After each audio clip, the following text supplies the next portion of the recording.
All right, so today what I'm going to talk about is how to build a business that generates robotic income. How does that sound? Does that sound good? A lot of people, they talk about starting a business, they talk about running a business, and I meet them and I talk to them and I find out they're not really running a business, the business is running them. I find out, I say, what do you do every single day? And they tell me what they do. They tell me they pack items, they tell me they source products. And I'm like, what would happen if you went on the beach here for 2 months? What would happen to your business? And a lot of people are like, oh, I would still get sales because their Amazon seller account is still selling items. I'm like, no, you're going to sell through the inventory you have, but your business is not going to grow at all.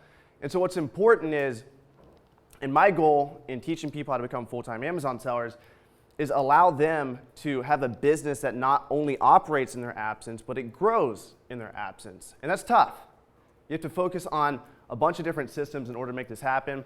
And so my goal at the first part of this talk is to teach you guys to make a business that has robotic income. I know that's a bold goal. And a lot of Amazon sellers, they just neglect these core principles because we're spoiled rotten. We're spoiled rotten with Amazon FBA. We're spoiled rotten with the technology we have. We live in a crazy time where we can post on social media and we can blow up and we can leverage so many different things that really 100 years ago, none of this would have existed. And you don't have to make all these systems. When you make a video, the video's on repeat, right? When you post a video on social media, you are talking literally all the time, 24 hours. Like I don't get paid that much on YouTube. I get paid $500 a month. And that's enough to warrant, that's enough to say somebody's watching me every single second of every single minute, because that's a system on repeat. With Amazon FBA, you guys are still, a lot of people in this room, as we're talking, I guarantee you we've sold, with Amazon Lit here, we've probably sold over 1,000 items since we've started this talk, and it's because Amazon is packing and prepping the items for you. So we're spoiled rotten is my point. I'm going to get more into that and really how to leverage more than just what we've been given, what we've been handed in the 21st century. So a little bit about myself.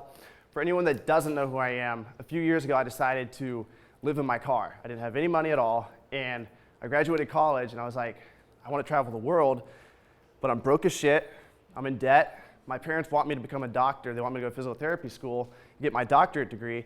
And yes, I wanted to do that. That's why I went to college, that's why I paid all this money. But I was like, I want to travel first, and I don't think I'm ever going to have the opportunity to ever do this again. I'm going to go to school for 3 years. After I get out of school, what's that? I have to work. I have to pay off all the debt. I would have had to pay hundreds of thousands of dollars, maybe 100,000 plus, to go to school. And the math just didn't add up to make 60 to 100 grand a year. It just didn't work out. So I was like, I'm going to live in my car. And I read a blog by this guy, and he said he went to Indiana. And no, he went to, where'd you go? Oklahoma. He went to Oklahoma with his wife, and he made $5,000 on the weekend scanning books at thrift stores. And I was like, are you serious? This guy went with his wife to a thrift store, different thrift stores, different libraries, and he scanned the books, and he sold them on Amazon FBA for $5,000. Now, I thought it was $5,000 profit. Realistically, it was probably just $5,000 sales. But you guys know when you're starting out, you see somebody put their sales numbers up, you're like, holy shit, this guy's rich. And so that's what motivated me to start. And so I went to Memphis, Tennessee, and then I went to Arkansas, went through Oklahoma. This whole time, all I knew was going into thrift stores, and I didn't know who Gary Vee was at the time. I didn't know all these people out there. I barely watched Reezy, but I did watch some Reezy videos, and I saw him scanning. I was like, I know what to do. You just go into the stores, and you scan the products. So what I was doing was I was going in, I was scanning the books, and I would pack them in a box, and I would ship them out from my car. I'd be sleeping in Walmart parking lots, and that was my journey. And I didn't want to build a business that has done 1.8 million in the last 3 years. That wasn't my goal. But that's what happened, and it's because I put myself out there, and as I was traveling across the country, I went to a conference just like this one here. And that's where I met my mentor, Caleb. Caleb's right here. And I came in late. They made fun of me because I walked in, I was wearing Chacos, and had a canoe in my car. I still do today. And I was lucky enough to actually sit right next to him. I walked in the room and there was no seats available, and he pulled out a seat and I got to sit right next to him, and that's huge. And I'm not going to linger too much on this topic, but being able to meet people that are ahead of you, being able just to meet people, period, There's tons of people in this room that everybody should talk to. Even in the audience, there's some powerhouses out there. You guys never know who's going to help you make it to the next level. So many of you guys in this room have helped me scale my business, and really my business wouldn't exist with so many people in this room. It's really crazy to think about, and it's really because of these networking events. So these events are huge. I'm not going to linger too much on this topic, but just make sure, guys, take advantage of this time here. You don't have to be weird about it. You have to be thinking like, oh my gosh, I have to talk to so-and-so, I have to do this and that. But make sure that you do make connections, you know? Vibe with the people that you vibe with, because if you don't like somebody in person, you're not going to want to do business with them. So just be natural, and you guys are going to make lots of connections that will help your business a ton. Okay, so today, after my little sob story about volunteer living in my car, I've done 1.8 million in lifetime sales on Amazon approximately. We've sold a crazy amount of items this summer. We're going to do 6 figures in profit. When I say we, I mean my business and my business partners. 6 figures in profit this spring and summer once textbook season's over with. I get to travel the world. I get to mentor hundreds of successful booksellers. I have 2 full-time booksellers in here. We've got Ben Books right here, and we also have John, Side Hustle Experiment, who were able to quit their job. They were able to go to their boss and say, fuck you, I'm done. I don't want to work for you anymore. And you know, I can say that it was my responsibility that I did this. I would like to take credit for them, but they packed all the books themselves. They did all the work themselves. You can lead a horse to water, but you can't make it drink. And so all this information you guys are going to receive today, you guys are going to be so excited after Amazon Lit Talks, after Taylor Talks, after Richie Hustles, after all these people talk. You're going to have so much information. You're going to be so excited, but it's not going to fucking matter if on Monday morning if you don't take action. So the number one thing is, you know, take notes, but take action. That's way more important. Okay, let's dive into this content. So I have a major message I want to get across today, and this is really my first time trying to articulate this message the way I am. So bear with me. In order to scale a business, you must leverage systems. So finding profitable inventory, listing inventory, and repricing inventory in today's market is really all you need in order to have a business that generates robotic income. If you focus on these 3 systems and you're able to have these systems operate on autopilot, you have a business that generates robotic income. Now, if you have to fill any part of these systems, if you have to do anything out of these 3 systems right here, if you have to do any of these, you don't have a business, the business has you. If you have to list your own inventory, you have to list your own inventory. That means when you're on the beach, your inventory is not being listed. You don't have a system for that. You don't have somebody else doing it for you. You need to have somebody else doing it for you. It doesn't matter if it's a third-party prep center. It doesn't matter if it's employee. It doesn't matter who. It could be Jeff Bezos' employees themselves. Sometimes Amazon will prep and pack the products for you. So make sure you have all of these systems fine-tuned. They need to operate in your absence to have a real business. So does that make sense? Say yes if so. Yes. Say yes if so. Yes. Let's go. You guys are bringing the energy now. Okay. So who here has employees or independent contractors? Okay. Who here sells on Amazon FBA? Okay. Who here wants to sell on Amazon FBA? Who here has an Amazon Prime membership? Okay, cool. 2/3 of American homes have Amazon Prime memberships. Okay. I would argue that all of you have employees. If you use FBA, they just aren't yours. They're this guy right here. And he charges a lot more than you would pay if you had your own employees. Now, I'm not advocating that you guys go and hire your own employees now, but I really want to make this point that you guys have already delegated so much of your business. It just was not intentional. You guys didn't have the choice. This is how Amazon FBA works for anyone that doesn't know it. I know we have some brand new people in here. Basically, what you do is you get a product, you pack it in a box. So you scan the barcode, you put it in a box, you ship it to an Amazon FBA warehouse. And what do? They store it for you. And they charge you a couple cents per month per item. Then they connect you with a customer, which is the hard part in business, is finding customers. Amazon does that work for you, and they give you all the data for the listings that have the most sales. They find the customer for you, and when you sell the product, they handle customer service, refunds, if they even handle lawsuits, all these different things Amazon handles. You don't have to worry about. You can just run your business. So Amazon gives us all of this leverage, but there's really 2 different types of leverage. There's forced leverage, which is normal to use. It's a societal norm. And then there's something called intentional leverage. But this is what forced leverage is. So if you guys use forks and knives, you're using forced leverage. You don't have to use forks and knives. You could use your hands, but we use forks and knives because it's normal. right? But it's leverage nonetheless. You can eat your food more efficiently. I was going to say you can eat your food faster, but I was thinking about it. I don't really think you can eat your food faster. If you're using forks and knives, it's just more elegant. Driving cars is definitely faster than walking or horses, and it's actually probably cheaper than using a horse. If you guys wanted to buy a horse and take it to this event, it'd probably be more expensive. It's more efficient to drive a car. That is forced leverage because it is a societal norm. Electricity for lighting opposed to using sunlight, and Amazon FBA. With Amazon FBA, a lot of you guys did not choose to use Amazon FBA. It was not chosen for you, but it just makes sense. It is so much leverage. You guys literally have employees at your disposal, and you don't even have to deal with the employees, talk to them, or anything, and it's just the norm now. Now, there's something called intentional leverage, which is any form of automation or delegation that is not spoon-fed to you. Now, this is literally, I know it's cliche to say this, but school does not teach you this. And we hear this all the time as entrepreneurs, but forced leverage is easy. Intentional leverage is not, because intentional leverage, you have to step outside your comfort zone and think, how can I get other people to do things for me and save myself time? And that, school does not allow that. School, if you get somebody else to do your homework for you at school, instant no-no. School hates it when you have somebody else do stuff for you. So this is really, it takes a lot of getting outside of your comfort zone in order to use intentional leverage. So what is intentional leverage? Outsourcing tasks that most people don't. Using smarter, more efficient software. Rather than just using the software Amazon gave you, you can use a more efficient software where it's a third-party software that has made it a more efficient process. Hiring virtual assistants, independent contractors, third-party done-for-you services, employees that do the things that you don't want to do.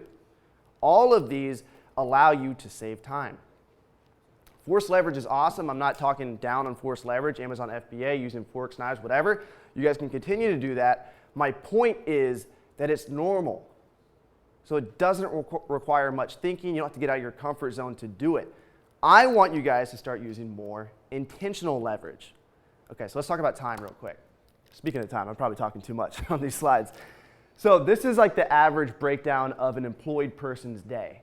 You can see they sleep, I sleep 9 hours a night. The average person sleeps 7.6 hours a day. After leisure activities, household activities, eating, drinking, I don't get how people raise kids and run a business. After doing all of that, the average person still works 8.8 hours a day, which is actually really impressive. I thought that was a lot. Now, all entrepreneurs know that your work, when you're working, isn't always productive. When you're at work, you probably have like 2 to 4 hours a day that are really, really productive. The rest, you're probably just thinking or doing something else. And if you're using your time, packing or listing items or doing something that's not what they're calling deep work now, it's a popular term going around, deep work, building your business, then you're wasting a lot of time. So let's just assume for entrepreneurs that you take this 8 hours and cut it in half. And my argument is that you only work really 4 hours a day productively. And this is what Gary Keller says. This is what Naval Ravikant says. These big entrepreneurs agree that you really only, except for Gary Vee says you can fucking work 13 hours a day. It's not true. You can't work productively 13 hours a day. And plus, eating, sleeping, everything else, you don't really have that much time. Okay, so let's assume that you want to have a business that makes $100,000 profit. And what I mean by this is you can pay yourself, you can pull 100 grand out every year and put it back in your pocket after taxes. That's $52 an hour. Okay, if you work 48 weeks a year, 40 hours a week. That is $52 an hour. My argument is that you should not be doing anything in your business that you could pay somebody else to do for less than $52 an hour. When it comes to packing inventory, when it comes to, there's so many things I can think of. Copywriting, I pay for a copywriter, I pay for video editors, I'll go over all the things I pay for, but most things you can get done for less than $52 an hour. So really the only thing you should be focusing on is building your business. Here are things, I'm going to piss a lot of people off. I have a lot of friends in this room. I know a lot of people, they're selling, 6 figures a year plus, but you guys could be doing a lot more and live a much better life if you didn't do these things. So here are things you should never be doing on a daily basis if you want to scale your business to 7 figures. And if you're already at 7 figures, replace that with if you want to scale your business faster, because I promise you could scale it faster if you did not do these things. You should not be prepping and packing your own items. No excuses at all. You should have somebody else do that. You should hire somebody to do it or use a prep center to do it. You should not be fixing stranded items on Amazon. 100%. That's the biggest waste of time. It's important, You can fix a stranded item that sells for hundreds of dollars, but that is a $2 an hour task that you can get somebody overseas to do. Anything on Seller Central that you find yourself doing, you should get somebody else to do. Customer service of any kind. So if you run your own business, or most of us have scaled to the point where we do have some form of customer service with either another business or, in my case, I have customers at restrictedinventory.com. You probably deal with a lot of suppliers at Amazon Lit or just different people emailing you. I would argue that you should start with being in customer service and feeling it out, but eventually you want templates being sent out on your behalf. Checking inbound emails. Any tedious task done on a computer that other people can do, you should have them do. If you delegate tedious, repetitive tasks, you can gain back several hundred hours. Doesn't it make sense that if you save hundreds of hours a year, you can make thousands, if not hundreds of thousands extra? Does that make sense, guys? Yes. Thank you. A lot of people in this room, again, like I said, they may already run a 6 or 7 figure business, but you're sacrificing a lot. This is what you're sacrificing. You're sacrificing time with family, because if you're packing items, you're not spending time with your family. And again, you only have 4 hours of really productive time each day. You're sacrificing a lot of money. I value my time at $1,000 per hour plus. A lot of people know, like if they know me, you guys know I'm serious about this. Like anything less than that, I will not do. And if I do it, it's either because I'm being lazy and I'm not delegating it, or it's because I actually enjoy doing it. Because anytime you delegate something, you take your soul out of it. So it's important to think, do you want your soul to be taken out of what you're doing? And packing and prepping items, yes, I want my soul taken out of that. Social media, I do not want my soul taken out of that. So you got to ask yourself, what do you want your soul to be part of? So things I delegate so I can focus more on my business. Listing books. If I listed my own books, I would list books for 90 hours a week. That's how much my independent contractors worked last year. And that's not even including prep centers. 90 hours a week. I would not be able to be here right now with you guys if I was packing my own items. 2 years ago, one of my mentors told me, I don't really talk to him too much anymore, but he told me I should be packing all of my own shit. And I was like, dude, are you serious? And he's like, yeah. He's like, you're scaling way too fast. He's like, I don't know why you hired an employee. You should be packing all your own stuff. If I would have listened to him, I would still be packing books right now. Fixing stranded items. I'm estimating that saves me about 6 hours a week. I'm just pulling that number out of my ass, but I think that's what my VAs tell me, that they fix stranded items each week. Customer service, I know for a fact my team's in there 70 hours a week. 7 days a week, 10 hours every day. That's a lot of time, that I'm saving. Cleaning my house. Now, I don't always clean my house. Taylor knows this. He's my roommate. But when I have a crazy business week, I'm thinking like, oh my gosh, I got 4 hours of productive time each day. Do I want to clean for 3 hours? No, I don't. I don't want to clean for 3 hours. So we pay somebody $180 to come and clean the place. You did a good job. You said what? Yeah. Prime. TaskRabbit. When you go on TaskRabbit, you can find people to do a lot of stuff for you. And that's a huge point. Like, it doesn't matter if you guys get people to do stuff in your personal life or business life. You just got to you got to get the time back somehow. So if you're spending an additional 4 hours on cleaning your house or doing something in your personal life that you could delegate, and you have the money to do it, delegate it ASAP. Phone calls, this is huge. I delegated phone calls this year. And so anything that's not important, like calling my mom or dad, I get somebody else to do, and I'm just kidding about that. That's a joke. Everyone's like, whoa. But like calling credit card companies and requesting, you can call a credit card company and you can request Amex, for example, $500 a year. You can call them and say, I'm about to cancel, and I don't want to pay the annual fee. I could do that myself, and that would pay me $500. It would save me $500. So valuing my time at $1,000 an hour, would it be worth it for me to spend an hour of my time making $500? No, it wouldn't. But would it be worth it for me to tell somebody else in like a 10-second voice message to call them on my behalf and save $500? Yes, it would. So that's how you ask yourself that question.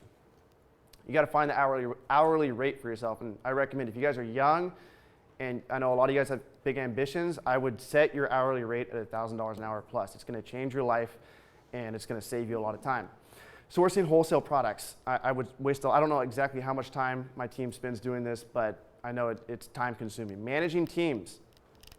I'm talking way too much, but I'm going to go on a little tangent here too. Recently, we just did a RA operation, retail arbitrage, which he'll talk about more, Taylor will, and Richie Hustles will, but going into regular stores and purchasing items.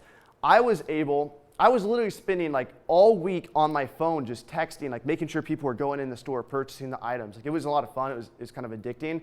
But then I had a 2-week camping trip coming up, and I was like, I'm not even taking my own advice of delegation. And so I got my American assistant, who traditionally packs books for me, to manage the whole operation. So she was able to receive all the text messages. She was like literally buying Costco memberships for people as they were going in Costco. She was like Venmoing the money.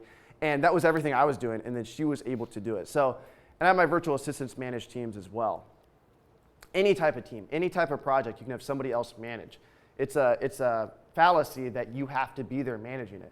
You can have the vision, give the vision to the team leader, and the team leader can be somebody working overseas for $2 or $4 an hour. Those people are smart. I talk a lot with my virtual assistants. They're some of my, I wouldn't say best friends, but best acquaintances, and they're smart and they help me build my business. They're human beings just like we are. Just because you're paying them $4 an hour, that's like, I don't know, like $15, $20 an hour here. That's a salary for them. Building software, I have other people do that for me. I'm not a developer. Posting on social media, editing videos, booking flights, any boring ass form you have to fill out online. So when you go online, you got to fill out those forms. I fucking hate doing that. I have somebody else do it for me. And I do this all by leveraging other people, third-party done-for-you services. The one I can think of right now is prep centers. Shout out to Garrett and Steve right here. They both have prep centers. You guys can use them. Any other prep centers in the house? What's your name? Miguel. Where are you located? Oh, really? We should hit him up afterwards. Hiring virtual assistants. I've probably said that like 10 times already. And American independent contractors. So I technically don't have any employees. I use independent contractors. I just give them a 1099. So I heard this quote a few years ago. It was actually at the conference I went to. This guy said, only do what only you can do. I don't know who said this originally, so we'll just leave it anonymous. But ask yourself this question before you do anything. And it's really scary if you, and you guys can go down a rabbit hole of saying, I don't need to do anything ever. There are some things you need to be doing. You need to be taking action, but you need to be focusing on the most important things every day if you want to build a business that can operate in your absence. So ask yourself that question. It's a thought experiment. And then also ask yourself, based on your hourly rate, and if you're being modest, you can say $52 an hour. I think all of us want to make 6 figures at least each year. But if you're being aspirational, set the goal at $1,000 an hour, and that'll really, really open up a lot of opportunity for you. So things I wish I would have known when I started delegating is get KPIs every day. These are key performance indicators. So from your team, if anybody's working for you, they should be sending you what they did. So if they're packing books for you, they should send you how many books did they pack. So if you're using a prep center, I have prep centers report to me. It's hard to get it from the prep centers than it is from the employees, obviously, because the employees are yours. It's in-house. But have everybody send you how many products they're packing. And for my employee or my independent contractors, what I do is I have them send the hours as well, so I know how many books they're listing per hour. Those are the important things for that. For customer service in my inbox, I want to know how many angry customers do we have each day. I want that to be at the very bottom, angry customers. I want to know how many emails were answered. I want to know what work was actually done. So that's very important. Have KPIs, key performance indicators. Hire fast, fire fast. There's no way you're going to know if somebody's perfect on the first try. So go with your gut. You'll get better over time. I've been robbed twice in the last couple months. And we can tell those stories later. But you just never know. You know, you like to think you can know, but you know, if you hire from Craigslist, you're more likely to get robbed. Use standard operating procedures. This is huge, and I've talked about this a lot. Like in 2019, 2020, I was obsessed with SOPs. I was making SOPs all the time, which actually was a waste of my time looking back on it because I could have had somebody else making the SOPs for me. So SOPs are a simple standard operating procedure. And the way it should look is step 1, 2, and 3, just like this, 2, 3, literally like that, and what they're doing. So if they're packing books, take the book out of the box, put the label on it. Whatever, everything can be, most things can be broken down into step 1, 2, and 3. So you can just put it in a simple Google document and have the employee do it for you. So after they've been working for a while, tell them, hey, what I want you to do is go in here and document your process, step 1, 2, 3 style. That's huge. Okay, so one last thing to leave you guys with. The number one activity you should focus on in your business is building systems to get more profitable inventory. And I would argue right now, all you guys are actually doing that because you're out networking, and what networking is going to allow you to do is build the connections that you need in order to get more profitable inventory. So right now it doesn't feel like work, or maybe it does, hopefully it doesn't. But what you're doing now is networking with people that could potentially help you get more profitable inventory in the future. Now, there's so many different ways you can focus on finding more profitable inventory, but every successful business, and this may sound glib, it may sound kind of silly for me to say, it may sound obvious, but the most successful Amazon businesses have great systems for getting profitable inventory all the time. Like if you look at the top Amazon businesses, they are just monsters at getting profitable inventory, getting better deals.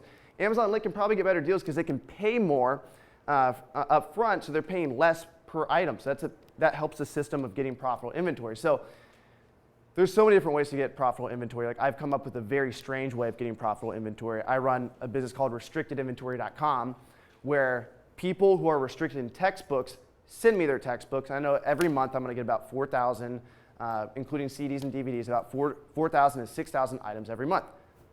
Every single month. This is a system that's going to happen regardless of if I'm there or not, in the woods, camping, here giving a talk, whatever. This is a system that's on repeat, and it's going to continue to go no matter what. And so a couple books I recommend for you guys. The E-Myth. I read this a few years ago. A mentor recommended it to me, and it changed my life. It's a very simple book, and it's talking about a lot of what I'm talking about now. But this book will change your life, and it'll really change the way that you think about business and making standard operating procedures and getting other people to do things for you and really building your business in a way where eventually you could sell it if you wanted to. The next one, very similar book by Sam Carpenter, Work the System. This is a huge one. It just talks more about implementing systems in your business in order to have it operate in your absence. That's Michael Gerber, number 1, and Sam Carpenter, number 2. How much time do we have left? How much should I talk? What time is it? Okay, cool. We got 5 minutes Q&A. What questions we got? What's up? What was the name of the first book? The first book is The E-Myth. Stands for the entrepreneur myth, I think. Other questions? Raise your hands if you guys got questions. What's up? So I started Merchant Fulfilled about 4 months ago, and I sold like $500 in sales. What would you recommend would be a good next step? Would you do retail arbitrage like from Walmart's and stuff? What are you merchant fulfilling? Just books. Okay. Or would you start FBA and books next and then going into really whatever's working for you. Like if you're finding profitable books, just keep finding more. Like what system are you using right now to find books? So I took a lot of the advice that you were saying. I got on Nextdoor and I got books. Thrift stores got books. You just got to look at your time. Like if you post on Nextdoor, are you getting profitable books versus thrift stores? Are you getting less profitable books? And then whatever gets you the most profit in your current book business, keep doing that. And if you want to learn retail arbitrage, which it sounds like you do, don't stop yourself from doing that. Don't be like so focused on one thing. Retail arbitrage is really powerful. Super. Maybe. The ROI is definitely not there, but you can literally make. I'm watching people do this shit. Like I'm watching kids do this. It's crazy. You can literally make hundreds of thousands of dollars in a few months with retail arbitrage if you play your cards right. It's crazy. So yeah, I would throw darts, try different things, and focus on the systems that are making you profit now, and don't stop that. Like if you guys have a good system that's making you money, keep doing that. Keep doing that, and then yeah, right. As well. Exactly. And try and systematize it the way I'm saying. Try and get somebody else to do it for you so it operates in your absence. It's a skill, but you can do it. Other questions? What's up? How do you maintain quality control amongst employees? The KPIs help a lot with that. You mean in terms of like getting shit done and making sure that they're... Yeah. KPIs, as long as the KPIs are meaningful to you, that's going to solve like 99% of the problem there. Because if like for example, my video editor, I want to know how many thumbnails did she make each day, how many videos did she edit. If you're having them report, or like somebody sourcing products for you, how many products did they find, how much profit do these products add up to, you can see are they profitable or not, you know. So KPIs are huge. SOPs, that's more of training them. If you have SOPs, you can train them super easily. Oh, they're cutting me off now, guys. All right, turn the music on, let's go.